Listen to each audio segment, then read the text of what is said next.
when Donald Trump reignited tensions with China and launched a fresh wave of tariffs. Many believed it was only a matter of time before China would be forced to bend. After all, China exports nearly $600 billion worth of goods to the United States every single year, roughly 15% of all its total exports. It was the kind of economic relationship that seemed unbalanced, and on paper, it looked like China was deeply exposed. If the US, its largest buyer, suddenly pulled away, the impact would be catastrophic. At least that's what most people assumed. But then something happened that nobody saw coming. Instead of retreating, China retaliated, fast and without hesitation. They matched tariffs blow for blow, blocked the export of critical materials, and blacklisted American companies. The message couldn't have been clearer. They weren't afraid. That reaction left many in the West confused. How could a nation so reliant on selling goods to America not even flinch when the economic pressure was turned up? The answer wasn't obvious, but behind the scenes, a quiet revolution had already been underway. Over the past decade, while headlines focused on trade wars and diplomatic tensions, China had been quietly rebuilding its economy, systematically, intentionally, and with long-term survival in mind. Instead of prioritizing short-term spending like many Western economies, China doubled down on long-term investments. An astonishing 40% of its annual GDP has been consistently funneled into infrastructure, technology, and industrial development, almost double the rate of any other major economy on Earth. It's not just an economic policy, it's a strategic transformation. And it's paying off. Chinese companies that were once seen as low-cost copycats have now become global leaders in their own right. BYD, once dismissed as a minor electric car manufacturer, has overtaken Tesla as the largest EV producer in the world. TikTok, built by Chinese tech giant ByteDance, has evolved into one of the fastest-growing social platforms on the planet, reshaping global internet culture. And across industries, Chinese brands are no longer content playing second fiddle. They're climbing the global value chain, creating products not just for the world, but for themselves. China, it seems, isn't just trying to survive without the United States. It's preparing to lead without it. But that's only one side of the story. At the same time as China rolls out high-speed rail lines, builds megafactories at a dizzying pace, and makes advances in cutting-edge fields like AI, quantum computing, and renewable energy, it's also facing deep and persistent internal crises. A collapsing property market has left millions with unfinished homes and empty promises.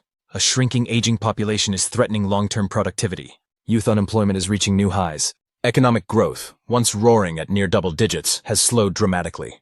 And yet, the cranes keep rising, the factories keep humming, and the state continues investing billions into strategic sectors. The contradictions are real and stark.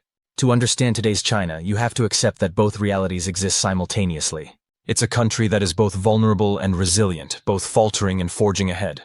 For the West, that duality is difficult to reconcile. For decades, the narrative was simple. China was the world's factory, fueled by American demand and Western capital. Since opening up to global trade in the 1970s, China's rise has been inextricably linked to the West. It offered low-cost labor, massive scale, and a government willing to do whatever it took to industrialize. American companies flooded in, eager to take advantage. They built factories, outsourced production, and plugged China into the heart of global supply chains. China made, America bought. From the 1990s through the 2000s, China's GDP grew at a staggering pace, sometimes by nearly 10% per year. It became the engine of the global economy, producing goods for everyone from Walmart to Apple. Entire industries became dependent on Chinese manufacturing. The low prices made consumers happy, and the efficiency kept profits flowing. But underneath that success was a deep dependence. China's growth relied heavily on exports, and those exports were overwhelmingly directed toward Western economies, especially the United States. By 2010, China had become the world's second-largest economy, and it wasn't just about volume anymore. In cities like Shenzhen, factories that once made knockoff electronics were now producing cutting-edge devices faster and cheaper than many American firms could even prototype. Chinese manufacturers learned quickly, innovated aggressively, and began to build ecosystems that supported domestic champions. Meanwhile, the US began to notice something was off. Between 2001 and 2017, America lost over 3 million manufacturing jobs, many of them outsourced to Chinese firms. Chinese companies were thriving in the American market, undercutting prices and gaining market share, while American companies struggled to penetrate China's tightly controlled economy. Washington's frustration began to boil. Chinese state subsidies, trade barriers, and strict foreign ownership rules were seen as unfair advantages. Accusations of intellectual property theft and forced technology transfers added fuel to the fire. By the time Donald Trump ran for president in 2016, taking a hard line on China was no longer just a fringe position. It was a political winner. He promised to confront China's trade practices and reshape the relationship. After taking office, he made good on that promise, launching sweeping tariffs on hundreds of billions of dollars worth of Chinese goods. The logic was simple. Make it more expensive to import from China and push U.S. companies to bring production back home. But the trade war soon escalated beyond economics. It became a battle over technological supremacy.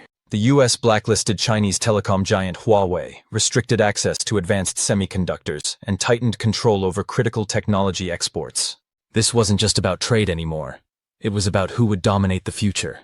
Under Joe Biden, the approach became more diplomatic, but the strategy didn't change. Tariffs remained. Tech restrictions expanded. The decoupling of the world's two largest economies had begun. And when Trump returned to office in 2025, the conflict flared back up, stronger than before. New tariffs targeted Chinese electric vehicles, solar components, batteries, and other key technologies. Some duties hit 100%, signaling the U.S. was done playing nice. But this time, Beijing didn't hesitate. They hit back instantly, banning rare earth exports, blocking American firms, and responding tit for tat. This wasn't the same China the U.S. had dealt with 20 years ago. This was a new, more assertive China, one that had prepared for this moment. And that preparation had a name: dual circulation. Unveiled by President Xi Jinping, the dual circulation strategy was more than just economic policy. It was a roadmap for resilience, a plan to transform China from an export-addicted giant into a self-sustaining superpower. The strategy rests on two interconnected engines. First, internal circulation, focusing on expanding domestic demand. This means turning China's 1.4 billion people into the main source of growth, encouraging household consumption, building local supply chains, and nurturing homegrown innovation. The second engine, external circulation, doesn't abandon global trade, but it reconfigures it. Instead of relying on the West, China is expanding its reach into the global South, developing deeper ties with Asia, Africa, Latin America, and the Middle East. These new partnerships are helping to insulate China from Western pressure, while opening up fresh markets for Chinese goods and tech. The impact is already visible. While the world still views China through the lens of exports, the numbers reveal a shift.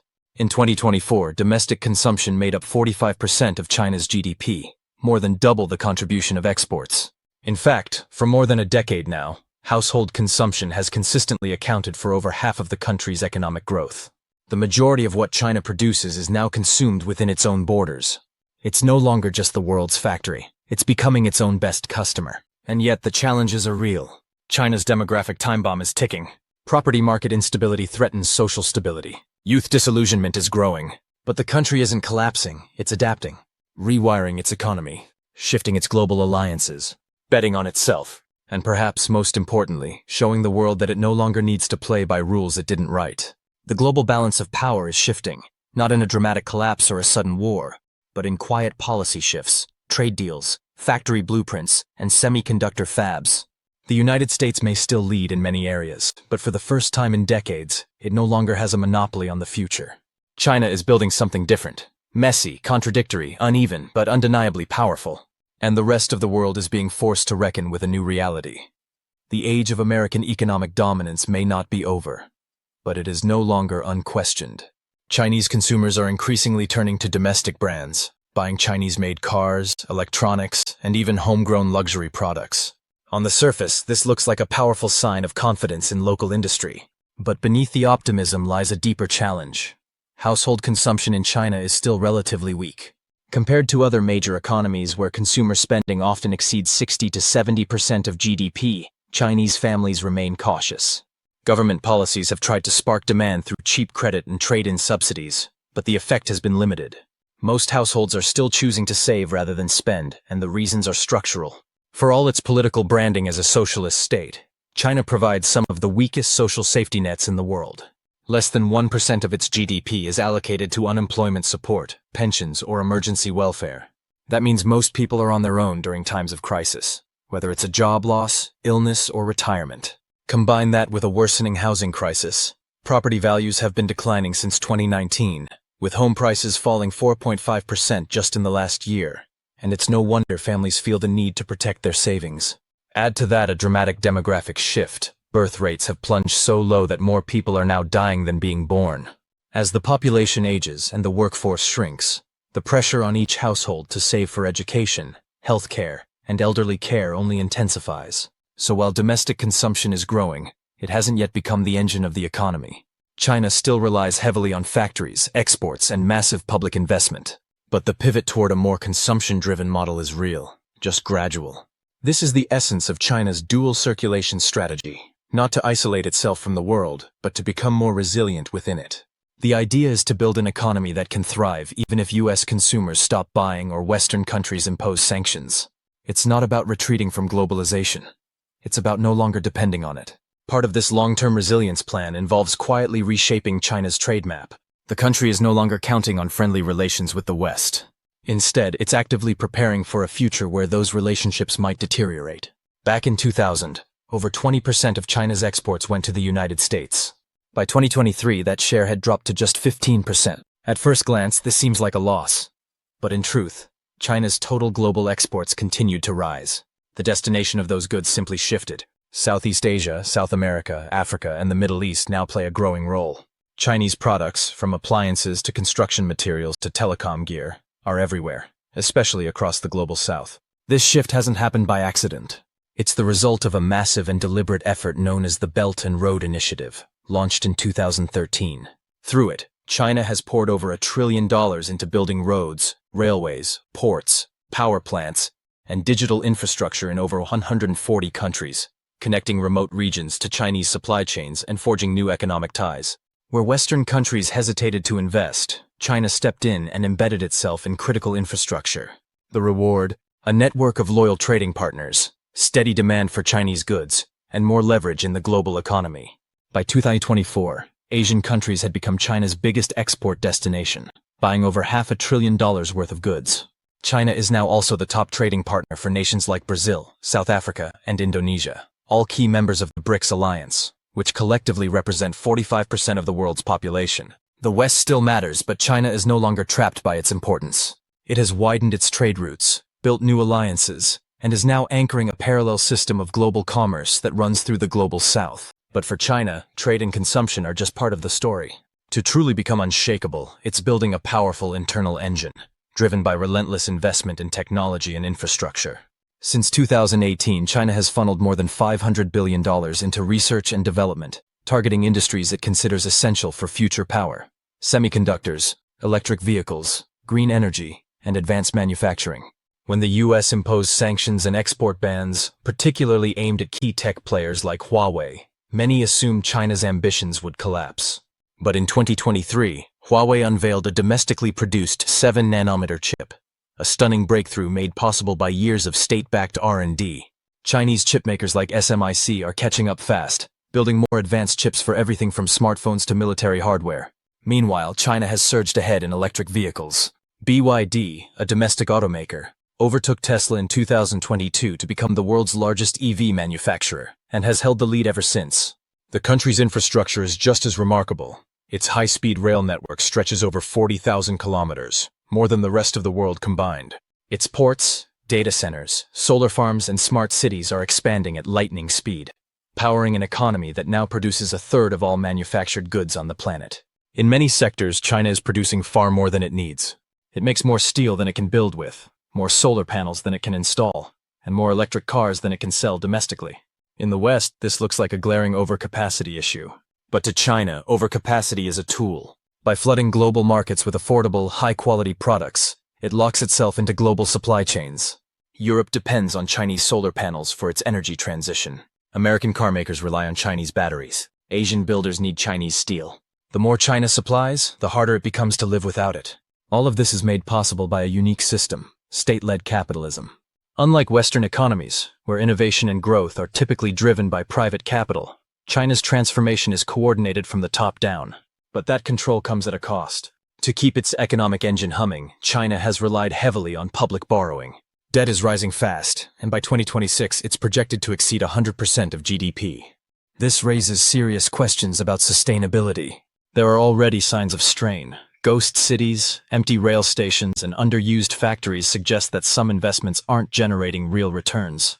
If the economy can't keep pace with the build-out, parts of it may become dead weight. The relationship between China and the United States has changed permanently. The quiet interdependence of the past, China manufactures, America consumes, is fading. China no longer relies on the US the way it once did.